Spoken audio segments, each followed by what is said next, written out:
Nzambe abikisi na maladi oyo zanango. Yeba ke obikisemi na kombo na Yesu Kristo. Soko ko na kati ya message oyo, partagez, aimez, abonne-toi, follow me. Nzambe akopambola yo. Comment na commentaire, j'accepte le message. Nandimi message. Nandimi na biki. Na kombo na Yesu Kristo, na kombo na Yesu Masia. Message oyo ezali pona mutu nyonso te. Message oyo ezali pona bato oyo bazali gravement malade.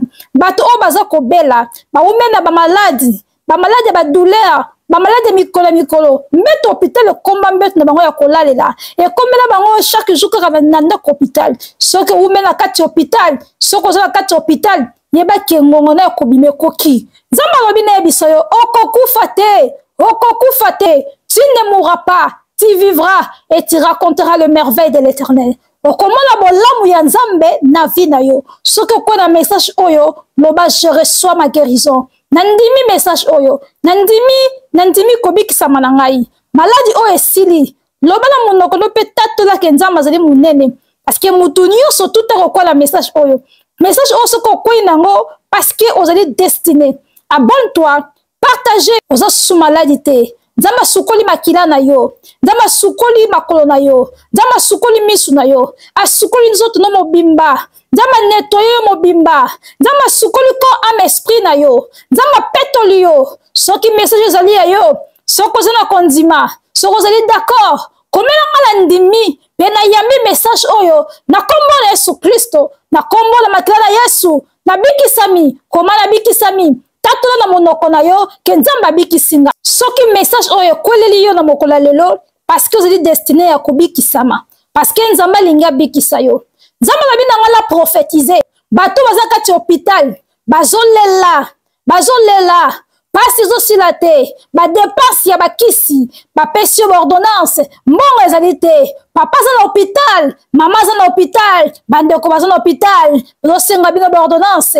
Ba dépense ebele pona ba médicament. Nzamba lobi yebisa bango ke babiki tinile bango message oyo. Maladi esili la kombo na Yesu Kristo. Maladi esili la kombo na Yesu Masia. Maladi esili la kombo na Yesu Kristo. Na prophétiser na mutu nyonso tu oya koyoka message oyo. Tikete bikisama na makila na Yesu Masia. Parce que makila na Yesu Masia bikisaka. Makila na Yesu Masia sukolaka. Makila na Yesu Masia petolaka. Nzamba lobi bikisami na nguya molimo mosantu. Nzamba lobi bikisami na nguya molimo santu. Soko zali d'accord. J'aime,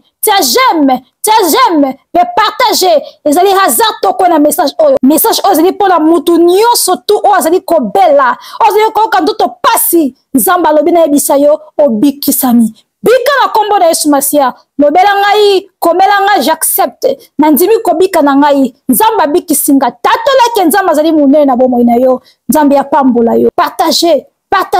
Pe commenter. Nandimi kobikisa na ngai. Nakobeli sute. Tatola na message. Tatola na monoko na maloba na yo. Ke nakobela lisusu te. Nzamba zotalisa ngai.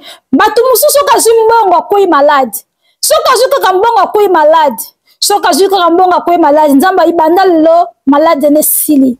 Malade wana kobela ezaki programme na monde molili. Malade wana kobela ezaki batindile kyo malade wana poko ya kaka malade. Nazomona diabète, nazomona palpitation, nazomona tension, to ya sucre, nazomona ba malade mingi na kati ya nzoto na yo. Oh molimo mosoto lobi na ngai obikisami sote sepela loba na ndimi message oyo na kombo na Yesu Masia. Tatola ke Nzamba bikisio ko tikete kombo na Yesu Masia e pambola yo. Commence na te ko partager, abonne-toi, follow me. God bless you. Nzamba lobi ba ordonnance wana oza ke nazuluka monga ko sima bakisi.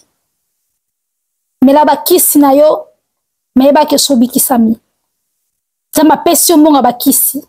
Monga ya ordonnance lobi bakisi. Mela bakisi zaka ka nzoto ya na molimo parce que Nzamba zaki koloba en réalité de l'homme c'est l'esprit. Ce qui molimo nezali déjà kobikisama. Nzoto c'est la que loko pamba po bikisama parce que réalité ya mutu zali molimo na ebikisami. Molimo na ebikisami na prophétiser na vie na yo lokola musali ya Nzambe lokola prophétesse clairvoyante de l'Éternel qui okobela lisusu te okobenga lisute na prophétiser pe na sakoli bika na kombo na Yesu Kristo bika na kombo na Yesu Masia soki ozala mutu moko azala kati hôpital na moni mutu moko na kati hôpital batie ba biloko ya respiration azoka ko respirer te linga kufa yoki se message oyo peloba na ya biki abiki message oyo ko biki sa mutu wana pe prier pour na ye na prophétiser lobiko yamba guérison na kombo na Yesu Kristo yamba guérison na kombo na Yesu Masia yamba kobika na yo na longoli maladie na longoli ba douleur na longoli ba pasi na kombo na Yesu Kristo obikisami na sakoli na vie na yo obikisami na kombo na Yesu Masia tikete Yesu Masia pambola yo obikisami partagez aimez Nzambi ya pambola yo